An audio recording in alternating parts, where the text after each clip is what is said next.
So we are excited to be here with everybody today. Okay, so can you see my screen? My screen there? Looks like there was a little delay. We're good to go. So it's up? Mm-hmm. Okay, perfect. So thank you to the Chamber for having us here today. And it's always fun to partner with somebody to do training and do it with Christine. And thank you for the sponsorship from SPCU. So excited to be here. Feel free during this session to really use the chat or the Q&A. I will be monitoring it as well as Logan. And so we really want it to be interactive and want to make sure that you are getting great information. And if you have questions, please feel free to ask because this is a difficult time for everybody. So we kind of pivoted this conversation. It was actually pandemics, politics, and people that I was doing, and we wanted to bring in some legalese on the pandemic part and really get you guys some great information about what's happening, some of the laws and regulations, but what as an employer and as human resources can we be doing to get us through this time that none of us expected to get through. So our goals for today are going to be, how do we pivot in the days of the pandemic? How do we pivot? How do we move into a different direction? What things do we need to look at as far as laws, rules, and regulations? And then most importantly, in the first 20 minutes, I'm going to talk about, how we're dealing with employees' opinions, the culture of our environments, and the values, and are they aligning with our businesses, how we've handled the pandemic, and then what to expect moving forward from our employees as well as our role in human resources or as a business owner.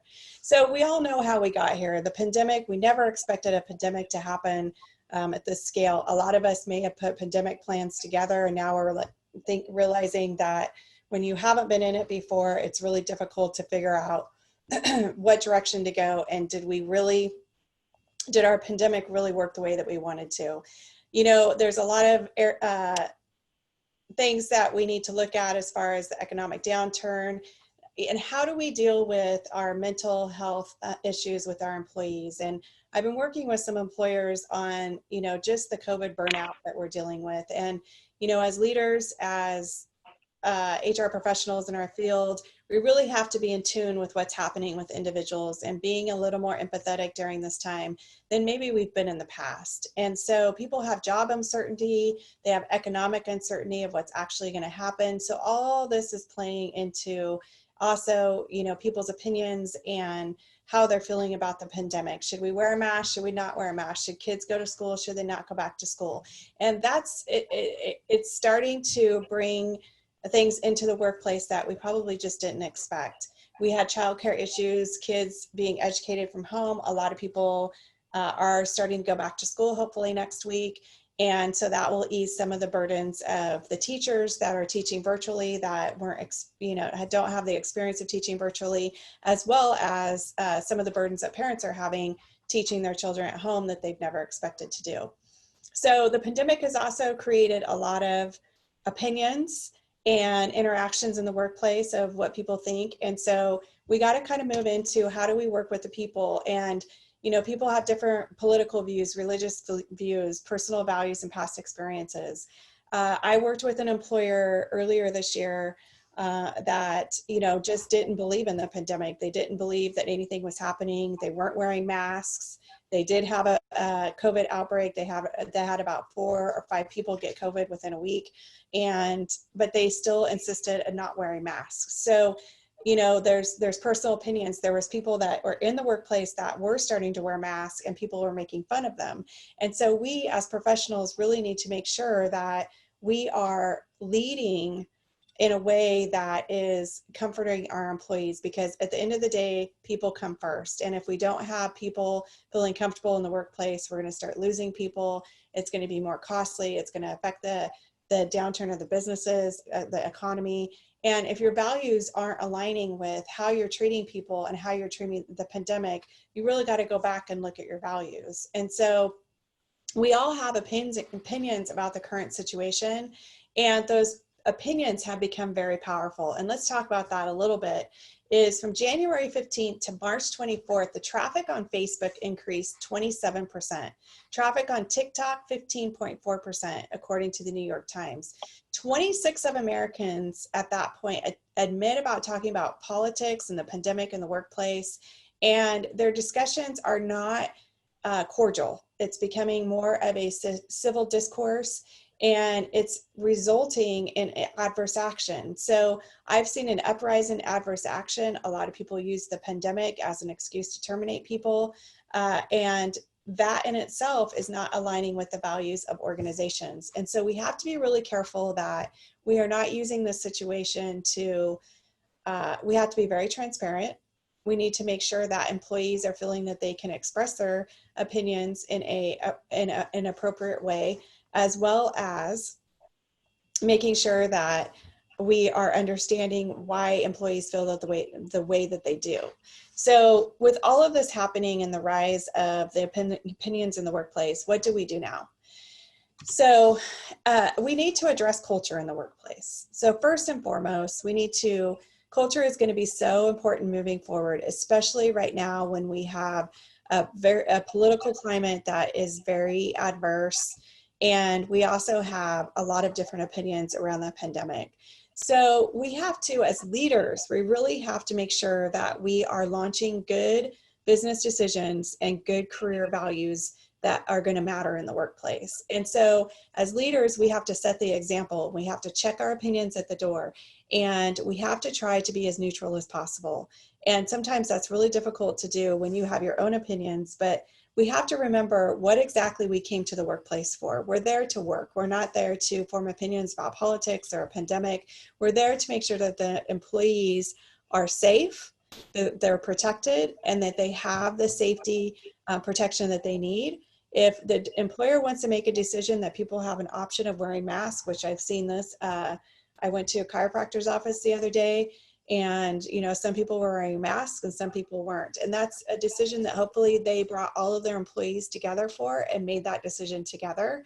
It seemed like they had a really good culture within that work environment, but that's a decision that the employer needs to make. But we also have to make sure that those people that maybe aren't comfortable with not wearing the mask are being addressed. So if you have people in the office that aren't wearing a mask, but some people are, is understanding those that are wearing a mask probably have a higher concern about the pandemic than other people do. And we have to be empathetic to that. So it's important right now that we're reviewing the company values. Did they align with how we responded to the pandemic? So as we're moving forward and we're deciding whether people are going to wear masks or not wear masks at work, we have to understand, is that aligning with our company values? If we have values that say a healthy, balanced work environment is really important to us, and that's a value, is not wearing masks in the workplace, is that a value that you feel that you're aligning with? And I don't have an opinion either way on this. You need to make sure that it's just aligning with the values that you have, and assessing the culture of your employees and how they're feeling in the situation. So really being in tune with your employees is going to be important right now. I had a woman that I coached the other day ask me about burnout and how do I deal with burnout with my employees. And we had a long discussion about how do we have these conversations and address performance issues, but also be empathetic about what might be going on in their life. And so we really have to say, how's it going? What's going on? And, I can see you're struggling, and recognize that and be open to what they have to talk about, which leads me to layoffs and job uncertainty. Some people are just uncertain about what's going to happen with their job right now. We're seeing tons of layoffs.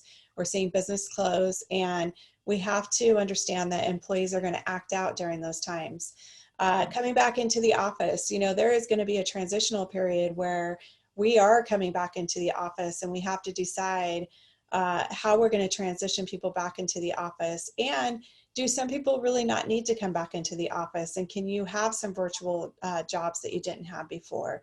And pivoting some of those things that you may never thought you would have pivoted in the workplace. And then valuing their limits on the situation. Some people have a tolerance level that is higher than others. And we have to be able to value people's limits on what's going on in the world today. And when I say that, I mean, we have to be open to maybe allowing some people to take some time off, maybe encouraging counseling, maybe encouraging some fun events in the workplace so that we're taking our mind off of reality and what's actually happening. The other thing we need to really look at in this whole process is our policies. And Christine's going to get into kind of the nitty gritty about the legalese of stuff. But, as a business owner, as an HR professional, we have to go back and review our policies. I have seen a business that has terminated 2 people without going through the interactive process through the pandemic. So one of them had an underlying health condition, which she didn't want to return to the workplace. She wanted to continue to work from home, which there was no reason that she couldn't. And another one was over 65, and both of them got terminated for not coming back into the workplace. So obviously both of them are suing the employer. You have to go through the interactive process. So we have to look at our ADA and leave policies moving forward. How are we going to deal with pandemic situations moving forward when it comes to ADA? Reviewing policies from working from home, reviewing policies about talking about politics in the workplace. We don't want to get into the political side of things today because we're focusing on the pandemic, but looking at how you deal with politics in the workplace may be real important over the next few days. Obviously, we have an election coming up on Tuesday that could be very divisive. It's going to be interesting to see what happens with the country either way the election goes. So really make sure, if you feel that there's going to be some concerns in the workplace, if you have some policies that are in place on what they can talk about in the workplace, then that would be to your benefit. Again, as a leader, we want to make sure that we're not talking about politics in the workplace and setting the example. Aligning your values, going back, relooking at your values. Do you need to change benefit plans? Do you need to update your employee handbook? Are there OSHA and CDC compliance protocols that you haven't put in place that really should be in place? And then your pandemic plan, as I said in the beginning, did you put a pandemic plan in place? Because I know years ago I worked as an executive at a court, and we put a pandemic in place, and I'm thinking that probably it never got updated from that moment because it was something we were required to do. And based on what I know, I'm guaranteed that pandemic did not work because we did not expect to be out of work for, it's been 9 months now that we have pretty much been out of the workplace, 8 months. So no one expected that. We expected, this short-term pandemic situation where people went back to work sooner. So, and then once you get all those policies in place, is making sure that you're being proactive and communicating those policies. So addressing things before they get heated or out of hand as far as people's opinions about the pandemic. And again, setting the example is going to be really, really important. The more neutral business owner or managers and supervisors can be during this time is going to be pivotal in this situation. And reminding people, again, you're here to work. We're here to make sure that we are getting the job done, that we're meeting our customer needs, and let's focus on that. Focus on the golden rule, making sure that people are treating each other respectfully. Reminding people of the general workplace rules of not talking about sex, religion, or politics in the workplace. There has been a huge uprise in people thinking that it's okay to talk about politics in the workplace, and that's what's causing some of the divisiveness. When I'm talking politics, it's politics around the pandemic. It's just politics in general. I think you all know probably exactly what I'm talking about. Communication with remote workers. How are we communicating with them? We got to make sure that we're continuing to keep in touch during the pandemic. Keep people focused. Understand the different needs that different people have. Some people need more attention than others. Some people need you to reach out to them on a regular basis to feel valued. Some people, can work on their own, and you could go days without talking to them.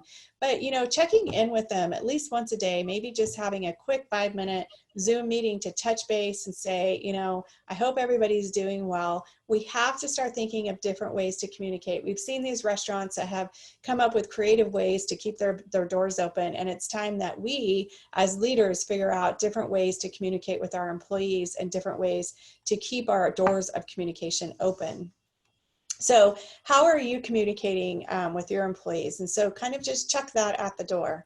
I was going to have you, I'm trying to figure out where I can see the comments, but if you can just put in your comments so other people can see, is what are some creative things that you're doing to keep the communication opening in the workplace? And if you can just go to down at the bottom of the screen and click on chat and, you know, put your ideas in there, because it'll help other people. Maybe you have some ideas that someone else hasn't thought of.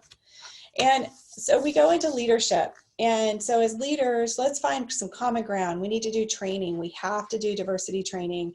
I give it to the chamber for being on top of it and doing their diversity summit yesterday. And hopefully some of you were able to join that and see, you know, ethics and diversity is going to be huge in the coming years to make sure that we are focusing on the different cultures and different values of different individuals.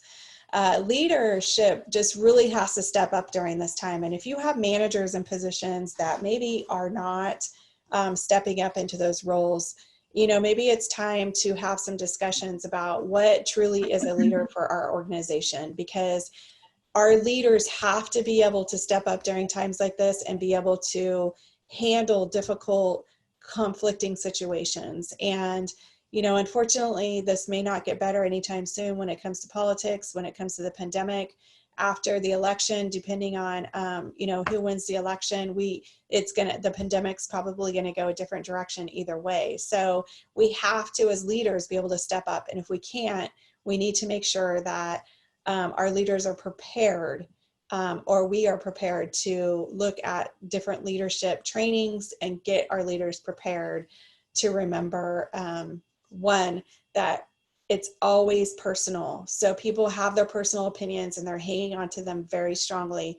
And it's causing people to say, oh, if you're not part of my party, or if you're not part of my beliefs on the pandemic, then we're, you know, I don't have as much respect or value for you.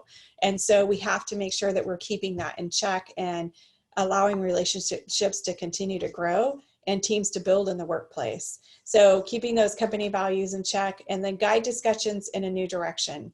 So if managers, supervisors, leaders are in a meeting and we're starting to talk about opinions around the pandemic or what we should and shouldn't do, and it's starting to get it to be a tense situation, we need to make sure that we're able to redirect those conversations into something else more productive and finding a solution rather than finding divisiveness.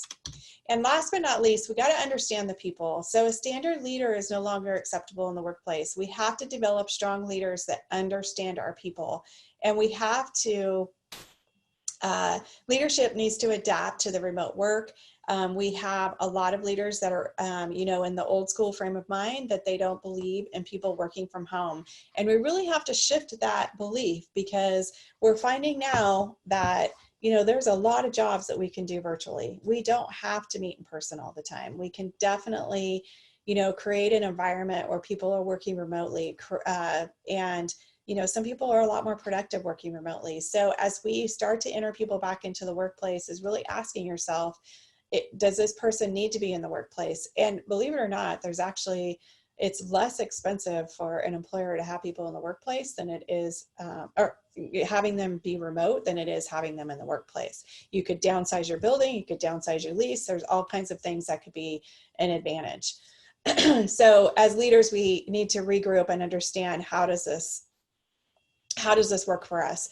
And, you know, as leaders, another thing that we need to do is understand that it's important as leaders to be taking time off and taking care of yourself as well, and not being feel like you have to have some imbalance. So we all need to have balance. Balance means something different to everybody, but find out what your balance is. You know, so through some of the coaching that I've had with individuals, we really look at the balance feature, because everybody has been very imbalanced during the pandemic. You know, a lot of people are watching too much TV, they're not exercising, we're gaining weight, having health issues, mental health issues. And so how do we find that balance between what's happening in our world today and what's happening at work, and continuing to focus on our jobs? Evaluate leadership with your CEO.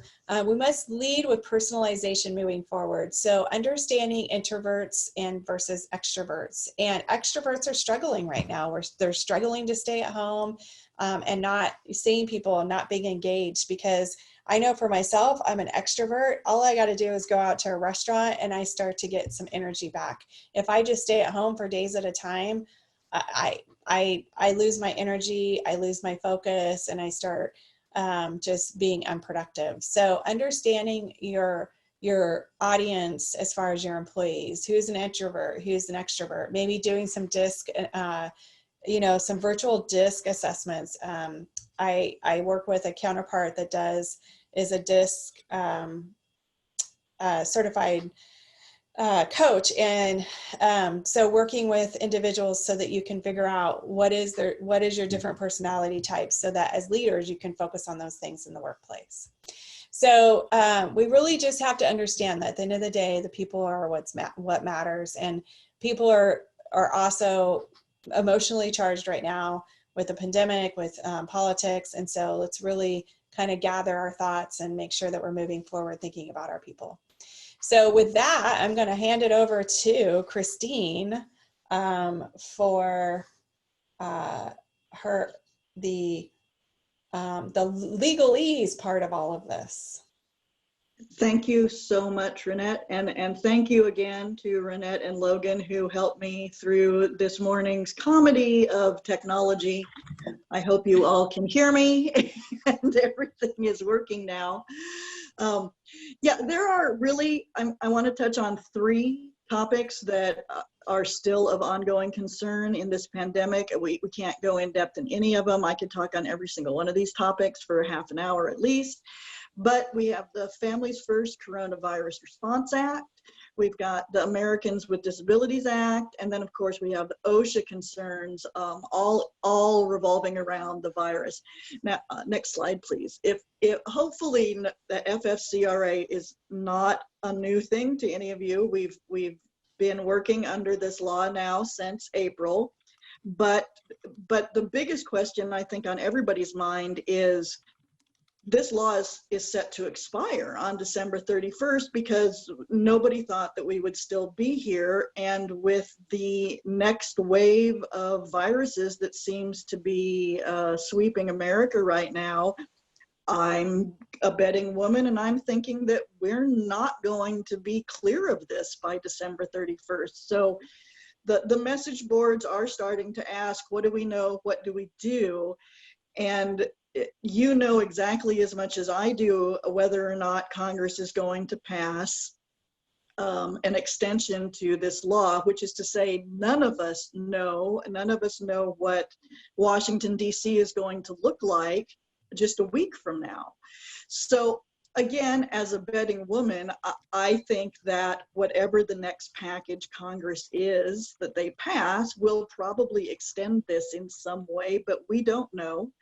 And we cannot, it's very hard from an HR perspective because people are starting to be in situations where they use their 80 hours of sick leave already and something else has happened and they need more and they're out, and everyone's asking, well, do I get more? Do I get more? Right now, the answer is no. So originally, everybody got 80 hours of paid sick leave for one of these one of the 5 things on the slide right now, subject to a quarantine order. They have symptoms, they're taking a test, their healthcare provider has advised them they probably ought to self-quarantine. They're taking care of someone in one of those situations. And of course, taking care of children who are out of school and daycare because they're closed because of COVID. So the 80 hours may have already been used. People are asking, can I get it again? As the law was written, it was only 180 hour once. So right now, if someone is in a situation where they've been exposed again or they're sick again or there's a different circumstance, they would have to use whatever PTO or unpaid time off that you as an employer are willing to give them. Next slide. The extended family medical leave, which allows people to take up to 12 weeks intermittently off to be with children who are out of school or out of their daycare center because of this virus. It covers 12 weeks. The first 2 weeks are unpaid. Some people they've burned their 80 hours of paid sick leave, And now we're in the situation, flu season's coming, they're getting sick. So again, if they use their 80 hours for childcare earlier, they don't have it again. Here's the one question that keeps coming. People keep coming up with circumstances. Do I have to allow it for this? Do I have to allow it for that? How does this work? And what the DOL has said, Department of Labor has said, is that if your school has a hybrid model where you're in class some days and doing remote learning some days, if that's the only option to you, then the days that you have to be home when the child is remote learning, those days are covered by this emergency FMLA. If you happen to be in a school district where they've given people the choice, hey, our school is open, but we're also going to allow you to choose to do remote, it's whether if the parent chooses the remote, but the school is open, the choice makes it not something that's reimbursed. So really from an employer perspective, and you're saying, do I have to pay for this? Ask yourself, is this a choice the parent is making?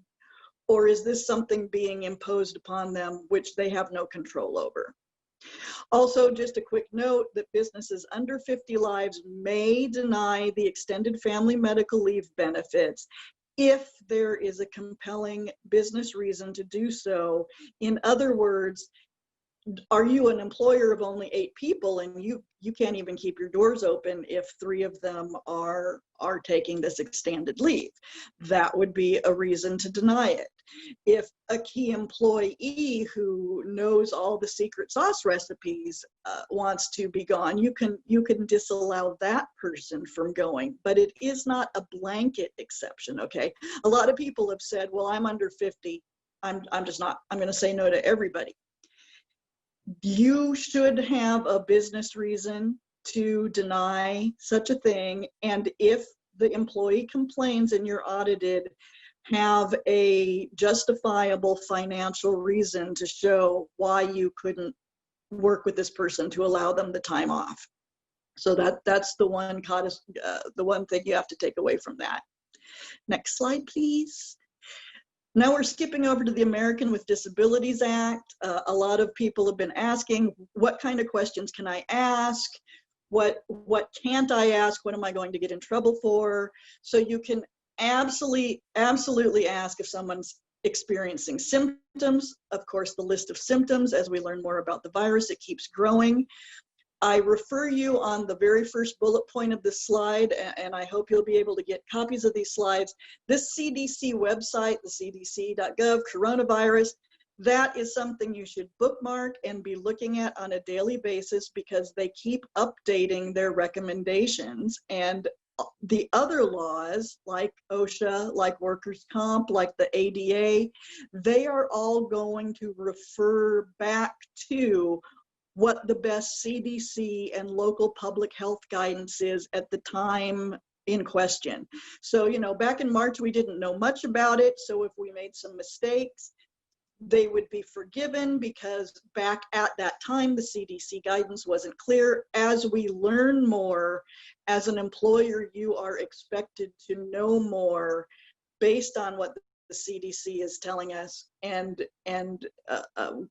create appropriate employment plans and safety policies based on the best information. So keep that CDC website up, put a link to it, sign up for the emails that they send. That's what I've done.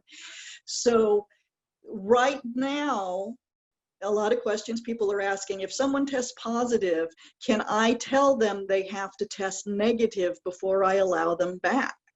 And the CDC recommendation recently changed and said they do not recommend that people have to get a negative test before coming back to work. There are medical reasons for that. For some reason, a small percentage of the population will actually continue to test positive for up to 3 to 4 months, even though that there's some virus floating around in their body, but they're not contagious and they have no symptoms, but for whatever reason, they continue to test positive. Also, because now the CDC has said we don't recommend making someone get a negative test, insurance companies aren't going to pay for it because insurance companies are going to say, this is not medically necessary. The CDC says you don't need it. So my recommendation to employers who want to require people to have a negative test result before coming back to work, they might not be able to get it. If their insurance company won't pay for it, you will have to pay for it because that would be a medical test that you are requiring an employee to have. The CDC guy, you're saying, well, Christine, how do I know when people can come back to work? What the most recent CDC guidelines say is that if you've tested positive, you just have to be without fever or any of the other symptoms 10 days from the start of the virus. So after 10 days, even if someone doesn't have a negative test result, let them come back to work. Some people have asked, I happen to know somebody else knows somebody else who's been exposed to somebody else. What do I have to do as an employer? Do I have to confront that person? My recommendation, both from an HR and legal perspective, is that it's not your job to become the off-duty COVID police. I understand that people are legitimately concerned and will be upset if they know that their coworker was at some big gathering this weekend and they shouldn't have been. But at the same time, all you can really do as an employer is remind everybody that if they have been exposed, they have a duty to you as an employer to let you know, to start to one-off investigate people who others have complained about, might create worse HR-related situations in terms of employees getting along with each other. And if, depending on the person that you're singling out, might raise issues, questions of discrimination. So if someone comes in and says, I can't wear a mask, even though you're at one of those employers that because you're open to the public, people are supposed to wear masks. I can't wear a mask. You can't make me prove that I can't wear a mask. I've heard that. You do have to engage in an interactive, reasonable accommodation process if someone says they can't wear a mask. I keep finding the situation that as soon as the employer pushes back and says, that's okay, I want to work with you, bring me a doctor's note that explains the medical reason why you can't wear a mask and what is it, can you wear maybe a screen, a shield. People aren't coming back with those doctor's notes. You know, I think in the situations I've been involved with, people have been pretty belligerent about, I'm not required. I don't have to wear a mask. You explain to them, hey, politics aside, it is the law. The governor says we have to wear masks. I have to do this accommodation, but I need a doctor's note. And that should hopefully shut them down. Another concern a lot of employers have had, and Renette alluded to this, now that we have proven that we can work from home, which it's long, when we wanted to work from home before, a lot of employers have just said, no, it will never work. It's not practical. We can't do it. Well, we're kind of proving that from an HR standpoint, from a human standpoint, we really can work from home. Some of us are more productive even working from home. So, but the question is, if we're allowing work from home now, will we have to allow it when we get to the other side in the future? The EEOC has said that even if you are allowing people to work from home now because it makes sense in terms of the virus, that does not mean that when we're through this, that you will continue to have to give reasonable accommodations to people who want to claim, you still have to let me work at home because my back hurts, because of this, because of that, that it will no longer be a reasonable accommodation necessarily. So we have that going for us. We're not setting a precedent. I would remind everybody, however, Renette mentioned circumstances that seem to fall right into this. We are still under Governor Inslee's high-risk employee work order. It is set to remain in force until the state calls it off. And that means anyone in a high-risk category, as defined again by the CDC, and the CDC website is your friend, but employees in that high-risk category have to be given reasonable accommodation. One of those reasonable accommodations might be to work from home. If working from home is not an option, they can be on unpaid time off right now, but they cannot be terminated. So that 65-year-old that somebody terminated, that would be flying in the face of the governor's order, because anyone over 65 is automatically considered high risk, and their job is protected even if they choose not to come to work.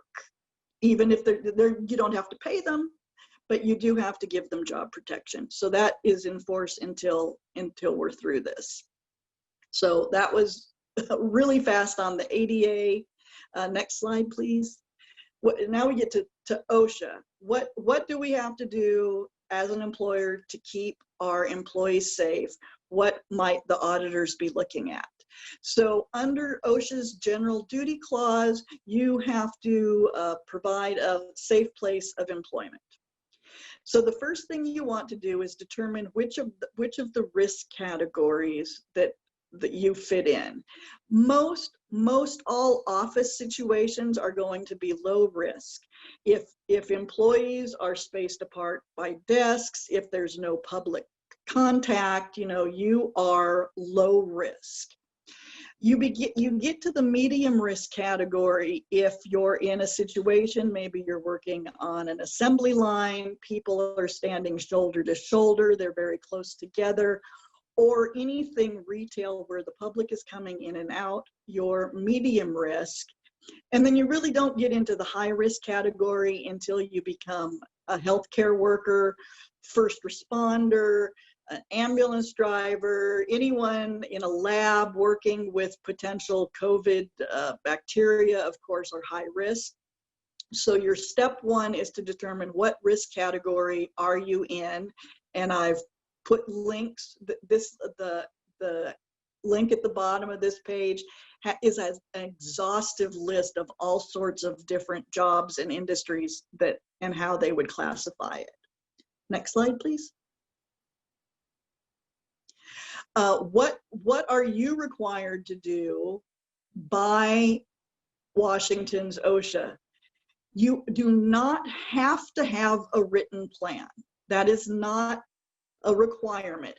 However, I would say to you, if an auditor shows up and wants to know what your plan is, not having a written plan makes it very difficult for you to prove that you have a plan. So it's one of those mandatory, not mandatory, but it is mandatory that you should have some sort of written plan how you're keeping people safe. What is mandatory under the law is that all employees have to have at least minimal training for how they can mitigate their risk, and that would be the signs that are out there on LNI's website that advise employees what are the symptoms of COVID, how should I wash my hands, how often should I wash my hands, why you shouldn't touch your face. So LNI has all sorts of posters you can download, and I would recommend that on this slide that you download the document, that DD 170, because that you can use that as your reference manual to know what an OSHA auditor is going to look for. Next, please. They want to know that you're having social distancing for employees. if the public comes in, we've all been out and we've seen the circles on the floor and the lines of tape saying stay this far apart. People have put up the plexiglass shields in front of cash registers. So if OSHA shows up, they're going to look to see if you've got those social distancing practices in place. You must, if you are required to wear a mask, you must provide those facial coverings at your cost. You have to be sure that you can, that employees have frequent opportunity to wash their hands. If you are an employer where people are out on job sites, you should invest in the mobile chemical hand washing stations. I'm sure you've seen them. They're out in front of grocery stores. They're all over the place now. You have to provide those to your employees. Just because they're not in your facility doesn't mean, oh, sorry, I'm reading messages. You have to provide those hand washing opportunities. And also, of course, if anyone has any COVID-like symptoms, ensure that they get sent home or that they know that they need to stay home. Next, about the masks. The Washington OSHA people have recommended masks. Basically, if you're in a low risk environment, the homemade cloth masks are fine. As you start to increase on that risk triangle that we showed earlier, you'll want to at least go to the medical disposable masks, or if you can find them, I still understand that they're few and far between, that you get the construction workers masks, woodworkers, the heavier duty masks than the cloth masks. And then of course, if you're doing high risk, if you're a medical situation, you should have the N95 masks for your employees. Next, please. From masks, we go to violence in the workplace, which unfortunately has become an issue right now. As Renette mentioned, this has become a very emotional issue. It's tensions are high. So OSHA does recognize that violence in the workplace in retail establishments is a hazard. And so I've given you the websites to both OSHA and the CDC's recommendations that mandate actually that all retail employees should at least get minimal training in how to de-escalate situations with customers. Rule number 1, all employees should know, and employers should have their backs, that they should never put themselves in harm's way. If someone is behaving poorly, then you ask them to leave, but if they're not going to leave, get yourself somewhere safe and call the authorities. That of course is job training in anyone in retail that could potentially be held up. But it's the same thing. Employees cannot be expected to put themselves in harm's way. Beyond that, both OSHA and CDC have extensive suggestions to train on how to recognize the signs, how to de-escalate, how to, the words that you should use and the words that you should avoid, body language. So please take a look at those. That gives you some helpful ideas. And hopefully we won't be in a situation where anyone else gets harmed because of this potential situation. Next, please. And last, the OSHA reporting requirements. Do you have to report if you end up with a sick person, someone who tests positive for COVID at your workplace? Okay. Employers are not mandatory reporters in the state of Washington, and there's no special rule right now for COVID. So as an employer, if you know that one of your employees has tested positive, it's not your responsibility to report to any public health authority. That would be that person's doctor or whoever diagnoses them. They're the mandatory reporter. What you have to do is is if it is possible, if there is, quote, reasonable evidence, reasonable and objective evidence that someone caught the virus because of exposure at work, then you should report it on the standard illness and injury form. What does it mean to be reasonable that they caught it at work? You know, if someone else at work has it and now someone else has it, that is probably reasonable enough to assume that they caught it at work. Does the employee have a lot of contact with the public? Perhaps then it is a reasonable assumption that they caught it at work. But if everyone in a community is catching it, as is the case in other parts of the country right now, thankfully not here yet, the Washington's OSHA is going to assume that it was caught elsewhere, unless you happen to be a first responder, in which case the assumption is that you caught it at work. So that's it for the OSHA reporting requirements. And I know there are, like I say, I could have talked about all of those in depth with examples and stories, but we just went over everything really quick, and I am done. And I would love to hear your questions and comments and stories if there's time left. So Christine, one of the questions that came up, and I know I've seen this happen as well, is what if your employer is not in support of abiding by any of these regulations, specifically the masks? Well, if an employer is open to the public and is not enforcing the mask policy, then, you know, as an individual, not as an employee, as an individual, you can, of course, report them to the state. The state's websites, the COVID websites that have been set up, allow for community reporting of employers that are flouting the law. As an employee,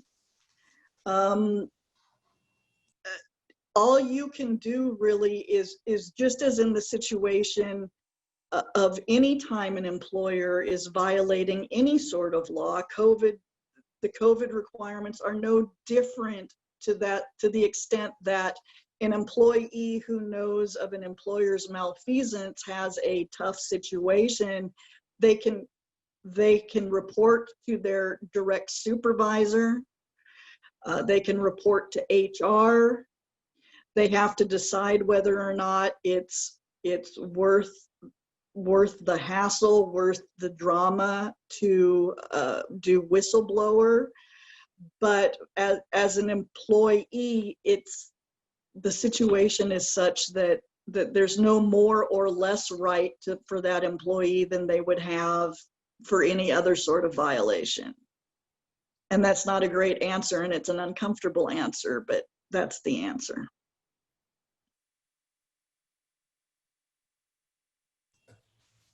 I don't have any other questions on the chat. Oh, I see there's one on the Q&A. Hold on one second.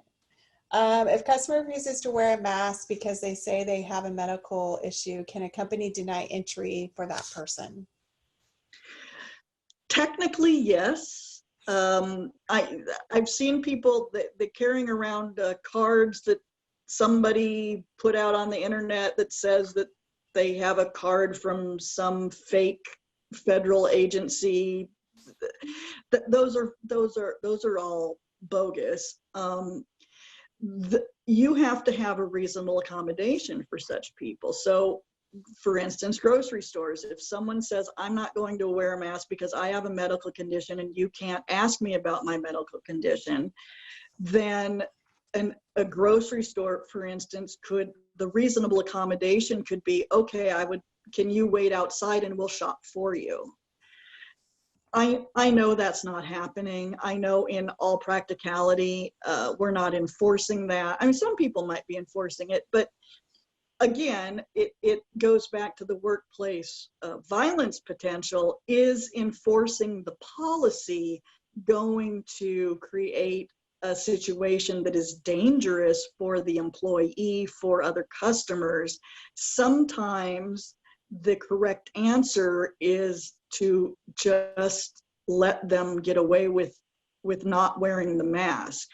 But you absolutely have a right to refuse service to those people. It's really up to you as an employer whether or not this, excuse me, the situation warrants it.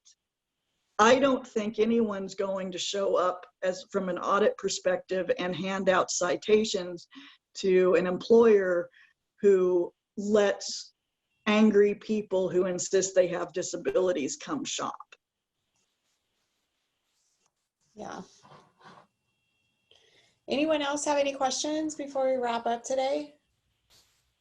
It's your opportunity to get all these questions answered without those big attorney fees. Christine, just kidding.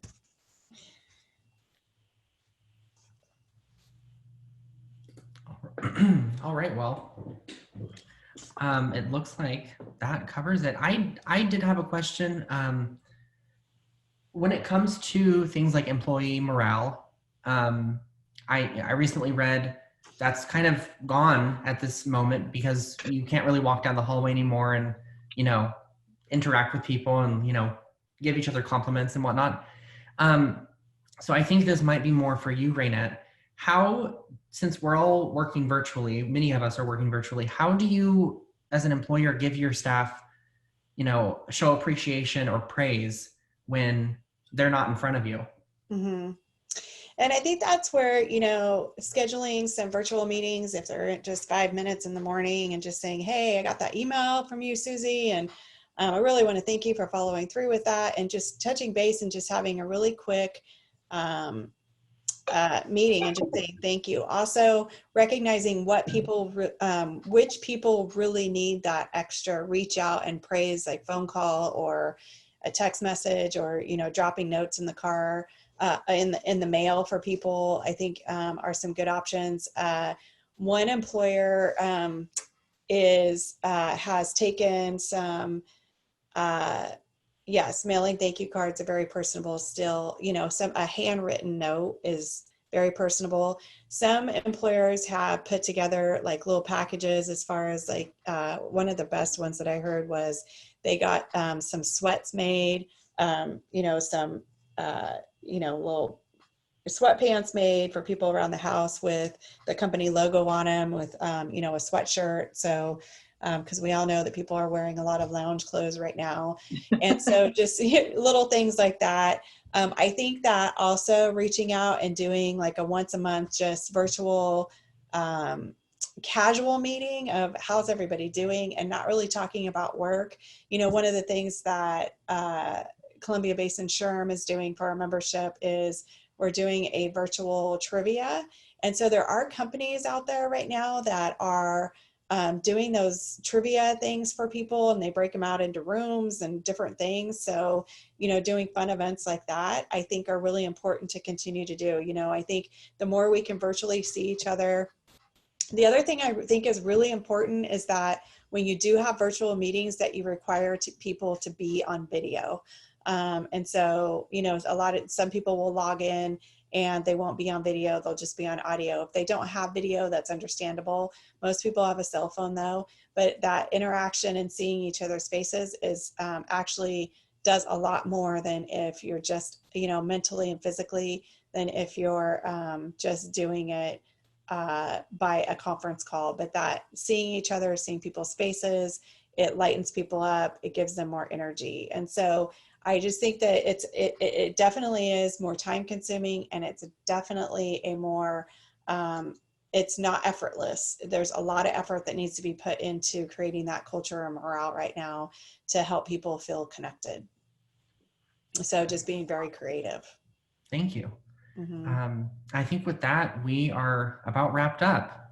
Again, thank you, Raynette and Christine. Both of you offered a fantastic discussion about everything that's going on and how to cope with it and handle it. So Well, thanks for having us being today, here. Logan. Yes, Appreciate it. thank you. Yeah, thank you for being here today. Thank you all for attending. As a reminder, this will be on our Facebook page later today, and will also be uploaded to YouTube, so you can feel free to go back and share it with your friends or staff or whoever you think might be benefit, or just to rewatch on your own.